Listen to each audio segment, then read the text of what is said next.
As I touched on before in my post about the Jewish roots of video games, SEGA is not really a Japanese company. SEGA stands for Service Games, and started out as a company with very Jewish origins. In 1940, the two confirmed Jews Martin Bromley and Irving Bromberg, and possible Jew James Humpert founded Standard Games in Hawaii, a coin-based machine company that sold items like slot machines to the military for soldiers to use as entertainment. They then sold Standard Games and created Service Games, based on their connection to military services. After Japan lost the war, Service Games started to look for a foothold in Japan as it was being rebuilt. They would go on to have footing in South Korea, the Philippines, and Vietnam as well. Service Games would continue to grow in Asia until they hit a small speed bump. While it is hard to find exact details, Service Games would get into some trouble with the U.S. government for illegal operations, which resulted in the dissolving of Service Games of Japan. Not long after this, the Jew Bromley would create two companies in Japan to take over for Service Games of Japan, starting by buying the assets of the now defunct company. For a while, one of these Japanese companies called itself SEGA Inc., until the two were later merged into one company called Nihon Goraku Busen. The Jew David Rosen, a Jew who was in the U.S. military and stationed in Japan, and started his own enterprise in Japan in the 1950s. In 1964, the current version of what would become SEGA bought Rosen Enterprises from David and made him CEO of the merged company, now called SEGA Enterprises. SEGA would continue to grow in the early days of arcades by importing coin-based items like pinball machines into Japan, most likely from other Jewish companies. Eventually, they would shift from importing games to creating their own games for Japanese players, including one of the first electronic arcade games. Nihon Goraku Busan's success with the electronic arcade games is considered one of the key reasons arcade video games started to take off, which helped create the modern video game industry. It was sometime after this, SEGA would change their logo to the blue and white logo everyone knows today. Perhaps the colors were chosen for its association with the Israeli flag. Let us review the events of the war for a moment. Jews create nuclear weapons. The targets of those bombs just so happened to be the cities in Japan with the highest amount of Catholics, and Jews originally wanted to target the major cultural center of Japan as well. Then Jews used the U.S. to rebuild Japan. Did you really think they would not be a part of the whole process? That they would not establish even greater influence in Japan during all of this? Did you think Jews would not rebuild Japan in their own image? The greater kosher powers in Japan as a whole is something I'll cover later on. In the later 1960s and early 1970s, SEGA would once again get into some legal trouble for criminal actions. Charges against them included smuggling, violations of military transport regulations, bribery, and more, with these being said to happen across Asian and European U.S. military outposts. In 1969, SEGA was sold to Gulf and Western, a massive company founded by the Jew Charles Bluhdorn, and continued to grow in the arcade business. Then in the 1980s, SEGA would begin to take the steps to enter the Japanese home video game console market, and would go on to compete with Nintendo. In 1983, Rosen would step down from his position and be replaced by Jeffrey Rockless, who previously worked at Mattel Electronics, and after working at SEGA went on to work for the Walt Disney Company. SEGA also has a history with the Japanese mafia called the Yakuza. Many SEGA arcade machines were broken into and had their money stolen by them, and supposedly, the Yakuza tried to shake down SEGA themselves to some degree. SEGA having ties to the Japanese mafia surely makes a lot more sense than it does in Nintendo's case. Their whole marketing approach in the early 90s, when they really started competing with Nintendo, was to seem like an edgier, more rebellious counterpart to Nintendo's family-friendly image. Actually, doesn't this kind of mirror the difference between the rebellious Yakuza and the reserved and calm Japanese citizens? Of course, Sega is also the developer of a video game franchise that revolves around the Yakuza themselves and has caused millions of people worldwide to become interested in the Japanese criminal underworld. I am, of course, talking about the Ryoga Gotoku series, known in the West simply as Yakuza. I honestly expected to find a story about one of the developers being ex-Yakuza or criminals being involved in the development of the games somehow. After all, there is a famous news article where real Yakuza members played the games and stated that they were indeed very accurate depictions of the Yakuza lifestyle. What I found though were two stories in particular that are different from what I expected, but arguably much more interesting. In 2004, Sega became part of a merger with the Sammy Corporation, one of Japan's largest manufacturers of pachinko machines. Pachinko is Japan's favorite gambling game. Imagine it as a sort of mix between a pinball machine and a slot machine. Pachinko is, of course, an incredibly profitable business. This profitability, mixed with the Yakuza's long-time involvement in gambling, naturally meant that they wanted in on the money. While over the years, government oversight and regulations have largely pushed the Yakuza away from making it big in the gambling business, there are seemingly still connections with big companies to be found, which became clear just a few years ago. It's the morning of January 8th, 2015. A security guard of a residence in Tokyo's Itabashi area hears a single gunshot being fired. While no one was harmed, he noticed that one of the lights had been shattered by the gunshot. Additionally, the shooter left 3 unused bullets in front of the residence. The house belonged to none other than Satomi Hajime, the CEO of Sega Sammy. The incident, which seemed like a sort of warning for the chairman, had Yakuza written all over it, so the police started investigating. 2 years later, in 2017, a total of 3 men were arrested as suspects in the case. 2 of these 3 men, who supposedly carried out the crime itself, were not Yakuza members. One of them was an employee at a real estate agency, the other had no occupation stated. The third man, however, who was suspected of hiring the 2 perpetrators for the job, was Yamamoto Takahiro, a member of the Kobe Yamaguchi-gumi. The Kobe Yamaguchi-gumi was just recently formed at the time, after splitting away from the biggest gang in the history of organized crime in Japan, the Yamaguchi-gumi. Since 2017, no further news have come out about the case, which leads me to believe that Yamamoto and the 2 men did indeed commit the crime. With Sega Sammy being hugely involved in the pachinko business, and with it gambling, it's not unrealistic to think that Sega is at least somewhat involved with the Yakuza, even now. Now, if that last story was a hint at ties between the Yakuza and Sega, then our next story is a full-on confirmation. But there is a catch with this one. It has never been proven, without a doubt, that these claims are actually about Sega. However, at the end of the video, I will present a few details that made me 99% sure that we are indeed talking about Sega here. The story itself comes from a book called The Untold History of Japanese Game Developers Volume 2 by John Szczepaniak. In the book, the author interviews many people with experience in Japan's gaming industry. Among them was a man who had worked for companies like Square Enix and, of course, Sega. He also asked to be interviewed under a pseudonym and to have certain words and company names redacted for safety reasons. In the book, the man goes by the name Nanashi Hideo.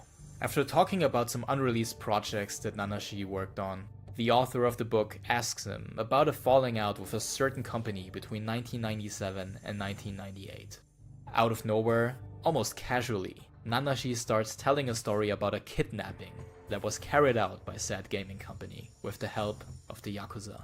The victim of the kidnapping was none other than Nanashi's younger sister, who had just graduated high school and started attending university at the time. Nanashi had to come up with a plan to rescue his sister, but had to be very careful not to get himself in jail at the same time. He then hired one of his subordinates to get a truck-mounted crane and pick up an arcade machine made by the company in question that Nanashi had acquired in advance. The subordinate took the truck and the arcade machine to the company's headquarters, lifted the arcade up with the crane, and dropped it, smashing it into pieces in front of their doorstep. Nanashi then sent a letter to the company saying, One of your employees will be next.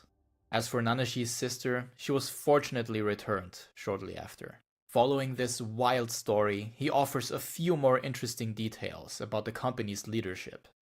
Members of the board of directors, they were involved with the underworld. The buying and selling of game machines itself was mixed up in that world, because that's the kind of business that attracts the Yakuza. Nowadays, they're heavily involved in the pachinko industry. So the old members of the board, they would have short fingers, like the Yakuza would get their fingers cut off. There were really people like that. The author also asked Nanashi if this interview could cause any problems for him. Nanashi replied, "I might get murdered by Mostly, the bosses behind Japanese slot machine makers are the South Korean mafia, and if doesn't kill me, I could lose my livelihood. So make sure this story is an anonymous interview. I think there are many people in the Japanese games industry who strongly want to talk, but cannot show their name. There are many dark stories." Now, I would like to talk about why I and many people online think that this might be SEGA. You may have noticed that the book did not use random amounts of X's to redact names. The company itself is always hidden by exactly 4 X's. When talking about the kidnapping story, Nanashi also mentioned that he is talking about a big company, and their motive for the kidnapping was to stop him from associating with Nintendo. There are not that many big Japanese companies that were in fierce competition with Nintendo. Only Sony and Sega spring to mind. While Sony would certainly fit the 4 X's, Nanashi also mentions that the company is now heavily involved in the pachinko industry. As far as I know, Sony is not in the pachinko business at all. Another hint comes from Nanashi talking about the location of the company's headquarters. "I just smashed it in front of their main office in the middle of the night. It was easy. The headquarters are in now, but back then they were near airport. Their office building was right in front of a major street, in a commercial district without any residential homes. The X's hiding the current location perfectly fit the word Shinagawa, an area of Tokyo that Sega currently calls its home. The airport that Nanashi mentions could be Haneda Airport, near Otori in Tokyo, where Sega had its headquarters until 2018. Nanashi at one point also told the author of the book about the so-called kakuribeya, which were used by the company. If you search for and kakuribeya in Japanese, you can find many articles like this. At the end of the 90s, Sega ended up in multiple newspapers across Japan for the use of isolation rooms, or kakuribeya. Basically, these were windowless rooms with nothing inside. Around the turn of the new millennium, Sega started struggling financially and wanted to cut down on their workforce. They would allegedly put unwanted workers into these isolation rooms with nothing to do, where they would stay until they quit their job. It's important to mention though that Sega was not the only Japanese company who utilized this cruel tactic when trying to push out employees. According to many reports, the use of kakuribeya is unfortunately fairly widespread in Japan. Sega would go on to make the video games and consoles they are famous for today through the Japanese side of the company, having mixed success in Japan, America, and Europe, never reaching the same success Nintendo had with the NES. Sega would partner with the likes of Kabbalah bracelet wearer Michael Jackson to create the game Moonwalker. Something to note about Jackson is while he was vocally against Jews, he had an assigned rabbi in his life. Then there's the whole controversy of him with little boys. Michael Jackson and Bill Clinton inspired Sonic's red shoes and his attitude. Everyone knows about the rest of the story of Sega, so now I'll touch on some more esoteric elements of Sega's history. Sega's Mega Drive was renamed the Sega Genesis for the American market, and Genesis being the first book of the Torah, while by itself one might think nothing of the name, or think it was to appeal to an America that was far more Christian at the time. It is important to remember how many Jews have been in top positions at Sega. Sega's next console was called the Sega Saturn, both the planet and the god of the same naming having an occult history with Jews. As I've covered before, the god the Jewish witches worshipped was Saturn, and there is a long history of linking Saturn to the Jewish god. When it comes to more well-known modern occult topics, the black cube of Saturn is fairly well known.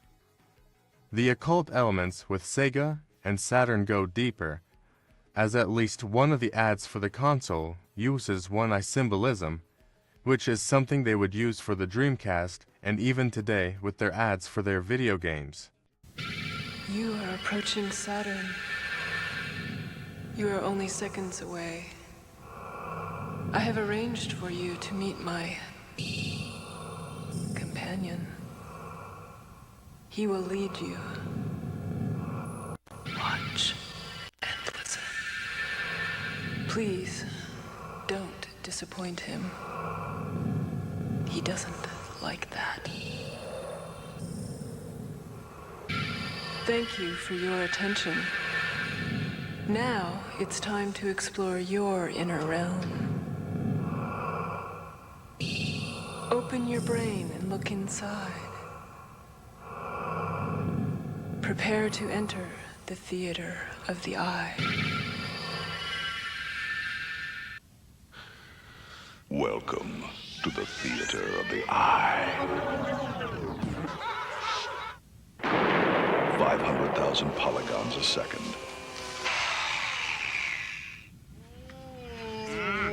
Let me see. 16 million colors. Me. Wreak some havoc in your head. Oh! SEGA. Sir. Now you may return to the world as you know it. And remember, look for Sega Saturn. It's out there.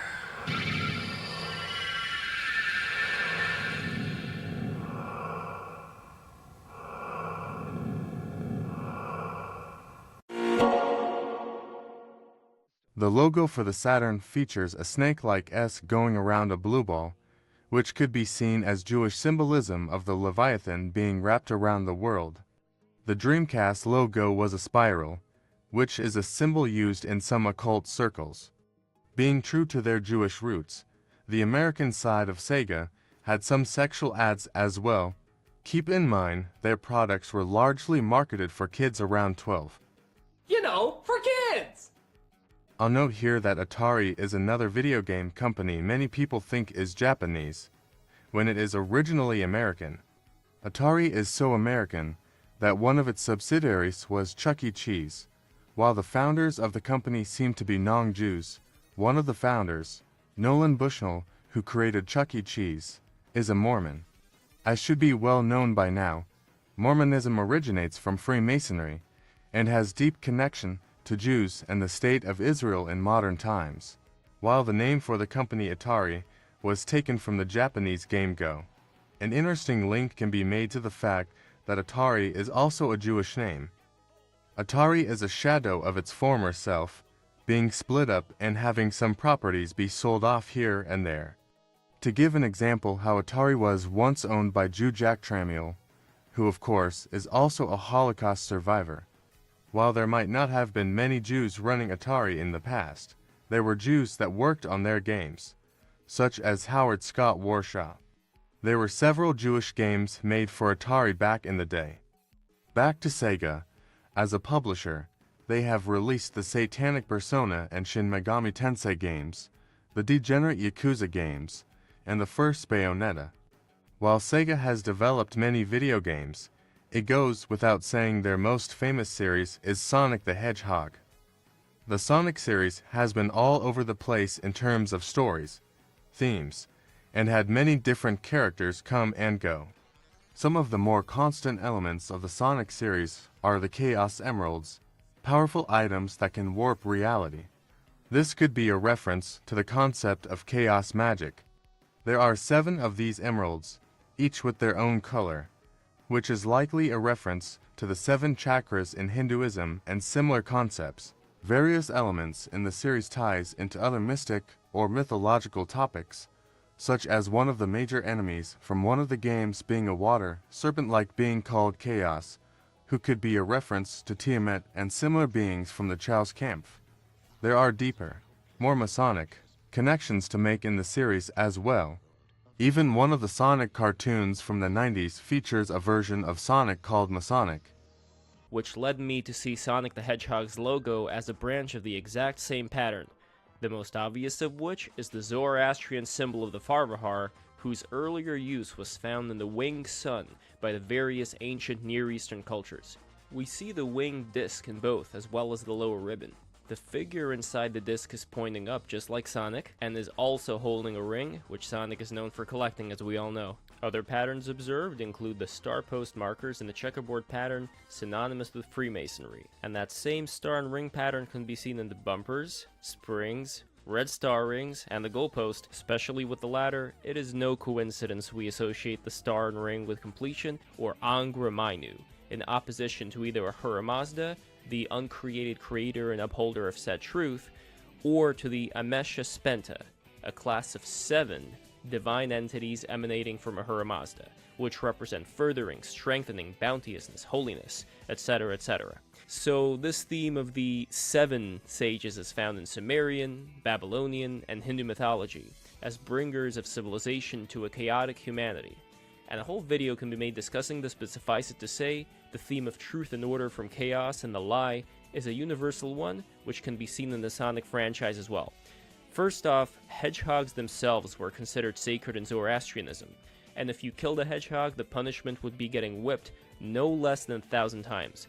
One of the reasons for this was that hedgehogs ate pesky insects and snakes that posed a problem for the Iranians, such as when you'd get an infestation of ants. And just what do the majority of badniks, or robots that Dr. Eggman trapped the helpless little animals in, consist of? The very first badnik Sonic encounters is a bug. Adding to this, during the final judgment at the end of days, souls trapped in darkness will be released by Ahura Mazda, just as Sonic releases the animals trapped by Dr. Eggman. If you recall the symbolism of the 5-pointed star and circle in Sonic, including that of being the end goal of a Sonic level, as well as the winged disc seen in so many cultures, I would argue that this recurring symbol is both the origin point of all existence and the symbol of completion. The structure showing the process of spiritual completion can be seen in what is referred to as the Tree of Life. This may be the case for the ancient Sumerian Tree of Life with our old friend at the top. Relatively newer schematics include the Kabbalistic Tree of Life, which can be traced back to medieval mystical Judaism, and its Masonic incarnation, featuring the aforementioned star post markers in the form of the columns of severity and mercy, and the checkered board floor that, just like the columns, imply the union of opposites which form our reality, as well as the unity point of completion at the top. These columns symbolize 2 extremes, which must be balanced as you go up the tree, and are also seen at the entryway to the Temple of Solomon, which itself may be a representation of the human body, as may have been the temple at Luxor, as are the aforementioned schematics of the Tree of Life. In this sense, we are fractal representations of consciousness itself, and these schematics point to a union with the creator of existence at the top through the transmutation of the ego, or the merging of the subject, which is you, with the object, which is everything around you. And on the way to the top, you gotta find a balance between these 2 aforementioned extremes. So back to Sonic. Even if he's got all this going for him, he is not at his state of completion till you've properly completed the game, by collecting all 7 Chaos Emeralds. I mentioned earlier that the number 7 shows up in the 7 Sages, which bring order to Chaos, and is this not what Sonic and Shadow are able to do with Chaos Control? Anyway, upon getting all 7 emeralds, Sonic turns into Super Sonic and goes beyond his normal abilities. First off, the convention of Sonic going through giant warp rings to the bonus level, I would equate with entering the dream state, astral plane, or the realm of ideas, whatever you want to call it, where many believe a significant portion of work on oneself can be done. The Tibetan Buddhists even practice dream yoga, and in relation to this, here's a neat Easter egg from the first Sonic game where they made their level look like a Tibetan Buddhist mandala. I would equate the process of obtaining all 7 emeralds to the process of Kundalini awakening, the process in which the aforementioned Shakti energy at the base of your spine is awakened and moves up through your 7 chakras or energy centers, specifically through your central nadi, or channel through which subtle energy flows. Much like the balance between the 2 pillars in Freemasonry, there are 3 nadis, one being hot, the other being cool, and the central one, known as the Sushumna nadi, being the right nadi for the subtle energy to flow through. Here is the summation of what I discussed with accompanying final thoughts. Number 1. Sonic symbolizes a concentrated expression of the Godhead through detached action for the sake of others. The giving for the sake of giving principle is what I believe is the missing ingredient for lifting one up to the state of higher consciousness, but from my own experience, the physical process of meditation, together with the harnessing of vital life energy through breathing techniques, go hand in hand with this process. Number 2. The Sonic title and emblem is an expression of enlightenment to be found in many cultures and practices. Same goes for the various objects found in the Sonic game, alluding to the process of the aforementioned path of enlightenment. Number 3. Ironically, while Eggman represents the Ahrimanic force of materialist technocratic control, it is not Sonic who is the full-on Luciferic force in my opinion. Rather, it is the entire Sonic the Hedgehog video game franchise, or to be fair, video games in general, as they are means of escapism, but even worse, they are coupled together with the dulling Ahrimanic force of you piloting this blue hedgehog through your controller as if you were a small animal trapped in your cybernetic pod pressing the right button combinations to get to the goal. Despite this harsh criticism, the artistry and connection with higher concepts which allows a franchise like Sonic to resonate with our subconscious in the first place gives us a chance to seek it out if we are paying attention. And in a way, Sonic smashing the monitor displays symbolizes this ability to extract transmutative qualities from our escapist entertainment and escape from the ignorance which binds us to suffering. More recently, the live-action Knuckles show features Knuckles meeting a Jewish family and learning about Jewish culture. And of course, the Holocaust is hinted at. So I spent the next 14 days wandering through an alien desert. My enemies had ambushed me and left me for dead. Oh, God. Well, listen, Joshua wandered for 40 years, lost in the desert, looking for the promised land. So big whoop about your 14 days. No offense. Is this part of the Jewish tradition? That's not even getting into how crazy and degenerate the Sonic fan base has been for decades. With all the Jewish elements of SEGA, and even the Masonic and Jewish elements of Sonic, imagine how stupid you would have to be to think that Sonic is a symbol for fascism. Oh wait. A distant memory of visiting SEGA World as a child, at the London Trocadero. You know, modern London feels like a level in Sonic the Hedgehog's CD. You know, it's the dark future of London. And everyone just wants to go back and say, you know, what the fuck happened? We didn't destroy enough of Robotnik's time robots. But of course, you know, we're just talking about Sonic here. In real life, we don't really have a Sonic, you know? We don't have an avatar for change. Especially with the stigma attached to Sonic-like figures, especially after the middle of the 20th century in World War II. A Sonic in Europe in the 21st century? Surely you must jest. And just as a quick addendum, you know, I said that Sonic was fashy, but I really mean Japanese Sonic. American Sonic is like a Protestant libertarian philo-Semite. Oh, wait, you serious? Let me laugh even harder.